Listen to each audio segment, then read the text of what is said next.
news just broke that Mike Malone, head coach of the Denver Nuggets, has been fired or let go of his service and duties after a really impressive 10-year stretch out in Denver that not only resulted in the most success that we've seen from this franchise, probably in franchise history, but also resulted in a championship a couple of years ago. This is a head coach that, in my opinion, really and truly got the bad end of a really bad stick. Mike Malone was fired unjustly because he had the job, the due diligence to make champagne out of bruised lemons. That's effectively what Mike Malone's job was, and we've been covering this story since the beginning of the year, and many people may question why exactly this happened. Even more people are going to question when it happened, because firing a head coach this late into the season, I'm sorry, I'm never going to be able to explain that to you, even if the head coach lost the locker room, which it seems as if like Mike Malone did. I just don't believe that you should ever fire a head coach this late into the season. Never makes any sense. But the why firing Mike Malone makes a lot of sense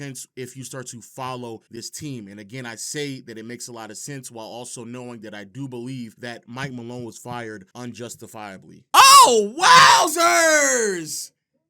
This is happening in real time. Calvin Booth has also lost his job. Calvin Booth, general manager of the Denver Nuggets, he's fired as well. Now that makes sense. Hey, not only does that make sense, I can explain it to you very. I don't even have to start this video. I don't have to do no research. I know exactly why Calvin Booth lost his job. Okay, first and foremost, many of you all may be wondering why. Because on the surface, it seems as if like this is an organization, a team that could be overachieving, 47 wins with just 3 games left into the regular season, top of a very competitive Western Conference, one of the best offenses in the NBA, and just overall a team that has been dealing with injuries all season long. Jamal Murray's been in and out. Actually, he's still out right now. Aaron Gordon has missed a significant amount of time, which has then forced his team to rely on younger players to kind of get them through the season. However, that's kind of the problem. The idea of them having to rely on younger players has been a part of the problem, and it has really fallen apart post All-Star break. So in particular, how bad have they been post All-Star break? Well, they have a record of 11-13, which is a losing record, obviously. And offensively, they only have an offensive rating around 117, which is me rounding up, which is 15th in the NBA in this time frame, and a defensive rating of 118, which is bottom 10 in the NBA, again, post-trade deadline. But their defense has been a problem all season long, and that kind of brings us right into why Coach Malone was fired. And it seemed as if like there was a disconnect between Malone and some of the players in the locker room. This is something that, again, if you've been watching with a very close eye, or at least watching some of the post-game interviews, Coach Malone has been very vocal, open, and honest about some of the disconnect between him and a lot of those players on that roster on the defensive side of the floor. And it can only be safe to assume that he's talking about some of the younger players, as many of them, in particular Peyton Watson, Zeke Naji, Julian Strawthers, have had to up their workload on the defensive side of the floor, with Aaron Gordon being out of the lineup for a good portion of the season. And a lot of that was visibly seen when Aaron Gordon had a verbal altercation with Peyton Watson just a couple of games ago, where it's very clear that there was a disconnect on the type of effort that was given on the defensive side of the floor that has really cratered this defense to the point where they're at the bottom of the conference. And that's not just for the handful of games post All-Star break. For the entire season, they are still bottom 10 in defensive rating, and a lot of it has to do with the disconnect with a lot of these young players. And I do believe, as unfair is what I'm about to say, because it's really unfair, but the truth of the matter is, if you're a head coach in today's NBA, you're going to end up losing your job if you cannot connect with your players. It is much easier to find a replacement for a head coach than it is to find a replacement for pivotal rotational players, especially some players that you've invested a lot of time, money, and effort into, that you in one day hopes are going to pan out to be pieces to a puzzle that will go back to winning a championship. And a lot of the decision makers out in Denver put a lot of investment into the young players, and at this point, because their value has tanked so much so, they can't really receive that much in return for them. So the truth of the matter is, what's going to be easier to replace with a much higher return, a head coach, or is it easier to replace some of these younger players that their value has plummeted this year due to how how poorly they have played. And I do believe that's where Coach Malone found himself. He found himself on a team trying to get the most out of players that really were not able to live up to expectations. I also believe he found himself on a team, they were asking him to squeeze the most out of this lemon with some of these younger players. And Malone has been notoriously known for not trusting some young players. This dates back to when Isaiah Hartenstein was on the team, and he was set up to fail because Malone was not giving him the adequate opportunity and the adequate trust to invest into someone like Hartenstein, which I do believe has really hurt them long term, because here we are now, and this is a team that is still banking on DeAndre Jordan minutes to try to give him a backup five so Jokic can get some rest. Like, that lack of trust has really hurt them. Then it also continued to hurt them with Zeke Naji, because this is an organization that felt as if like Zeke Naji should have been given more opportunity, especially with the contract that he received. And even recently, I've seen several games in which Russell Westbrook is closing these games, which he should not be closing these games, especially how poorly Russ has been playing as of late, which has really cost them not just 1 or 2 games, but they're in the middle of a 4-game losing streak. And I could easily point to 3 of those last 4 games they've lost to, in large part because Russ has been in moments where he should not have been in, while you also have some players on this team that could receive more PT, in particular Jalen Pickett. I believe that he should be given more playing time in certain situations, especially when you need proper floor spacing around Jokic to close out these games, especially when he's actually playing really, really well. Again, Mike Malone just doesn't trust young players. It's something that's been going on for years now. And so, again, if you are a decision maker with this organization and you believe that these young players are going to play a pivotal piece in what you believe is going to be the championship roster in the foreseeable future, and Mike Malone is not resonating with any of them, then you're going to have to move on from the coach. When you decide to do it, does not make any sense, because I do believe a lot of these young players are not going to be getting any minutes in the postseason anyway, so who really cares? Why you decide to do it makes some sense to me, even though I do believe it's unfair, because I don't believe that you should be blaming Mike Malone for not trusting players that, in my opinion, has not deserved his trust, because in someone like Christian Brown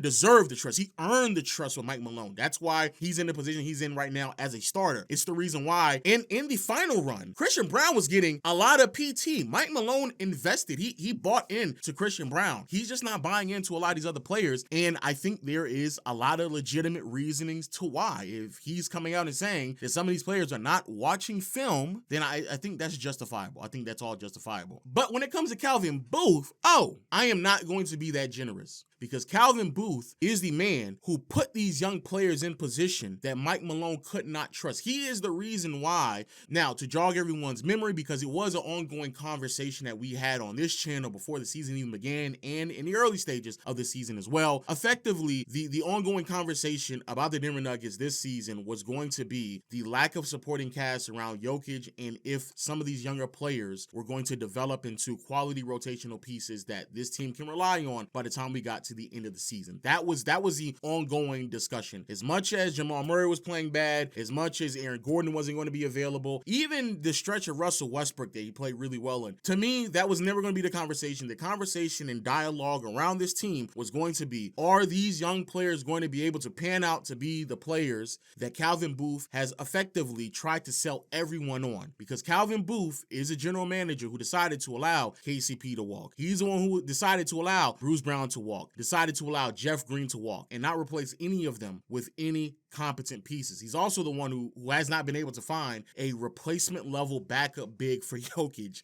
this entire run. And it was all done strategically to allow these things to occur, because he believed that these younger players were the ones that were going to replace them and fill the role that was needed. He believed that being able to replace your 4th or 5th best player in rotation with some younger guys came with the role, came with the job. He believed a duo of Christian Brown and Julian Strawthers, or I believe it was maybe Christian Brown and Peyton Watson, was going to be the wing duo that was going to be dynamic enough to defend Jason Tatum and Jaylen Brown in a hypothetical finals matchup. He believed all of those things. He believed in it so much so that he went on record to say this. This is an excerpt from a Ringers article where they sat down with Calvin Booth and they decided to have a very interesting conversation. The Nuggets are making a calculated gamble of their own that hinges on the development of their young talent. They need them to help in short term and hopefully become fixtures in the future. Booth's philosophy is clear. It is better to invest in the future, even if it comes at the expense of immediate glory. Quote, I just want dudes that we try to develop, and it's sustainable, Booth said. If it costs us a chance to win a championship this year, so be it.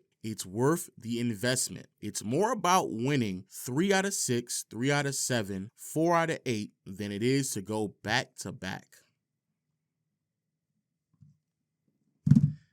I effectively agree with what he is saying in some capacity, right? Especially in this new CBA where you're handicapped significantly. And to be fair to Calvin Booth, part of the reason why he wasn't able to sustain a lot of those players is because of the restrictions that would have came along with him going into the second tax apron, especially when it came to KCP. All of those things I understand. And I also believe that part of the reason why Milwaukee is wasting away Giannis's peak is because they have not been able to find young players to grow and develop. However, there is a lot of context that comes behind that. Heading into this season, before Jokic became vocal about adding Russell Westbrook, this is a Nuggets team that effectively their entire bench was going to be second and third players, even a rookie. That was going to be their entire bench. It was going to be a bunch of young players that had very little playing time because, again, you have a head coach that doesn't really trust you, and they were going into this season with that being on their bench. That's scary. That's also very abrasive because effectively, as we can see, anytime someone gets hurt, you're now putting a rookie, a second or third year player into the starting five with very little reps. That's crazy. So I think that's something that was not calculated properly. I as a Laker fan, I saw the development of Austin Reeves. It took him about 3 or 4 years to get to where he's at right now, right? And even in year 4, he's still developing alongside 2 other stars. You don't have that out in Denver.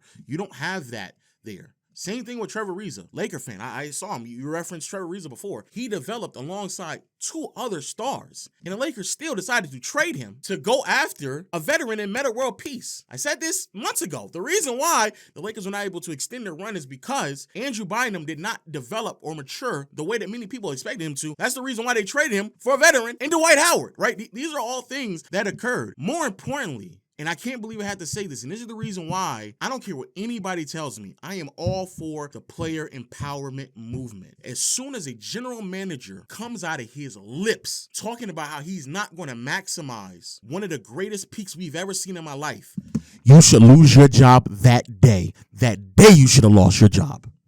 Because as a general manager, you should be able to do both.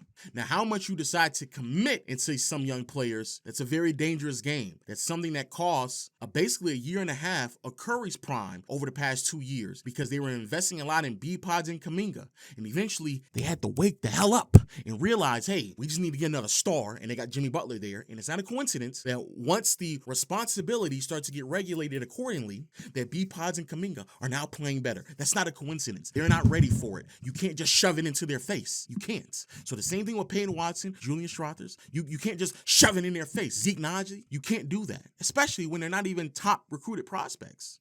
Or maybe, just maybe, they're not good enough. That's also a part of the probability as well. And to be quite frank, when it comes to Calvin Booth, brother, the only young player that you really brought to this team is Christian Brown. Quite frankly, the only 2 pieces that you really brought to the team in a general sense is Christian Brown and KCP. Because before Booth got there, Tim Connolly, I think that's his name, who's now with the Minnesota Timberwolves, he brought you Jokic, he brought you Jamal Murray, he brought you MPJ, and he brought you Aaron Gordon. A lot of the team was already pieced together. You just need to put in that final piece to the puzzle. And I'm not saying that's not important because it is, but for you to even dare, and I think it's some of the most egregious thing to say, to even dare utter your lips and saying that you are not willing to maximize every single year. That is crazy. You may not want to maximize every single possession, every single game, every single stretch, but to attempt to not maximize every single year, that is a definition of malpractice. Because when you are willing to concede and punt seasons away in an all-time great player's career, this is the results. You've lost not only your job, but even your head coach job as well. And I think from there, Calvin Booth, you are, I don't even know how you even find a job after this right here, because that was a fumble of all fumbles. And it was only 3 years. Calvin Booth has only had this job for 3 years. And effectively, he has not really done much of anything after bringing on Christian Brown and KCP, and that happened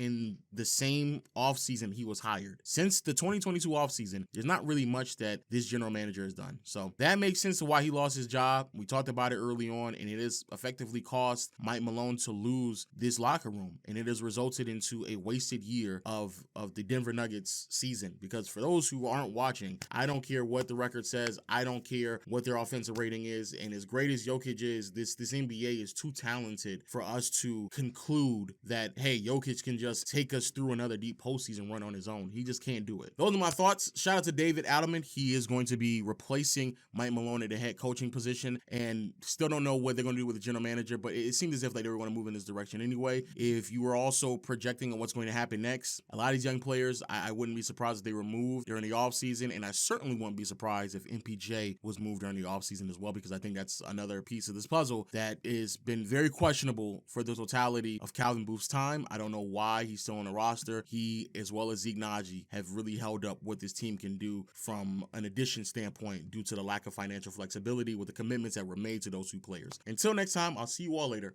Peace.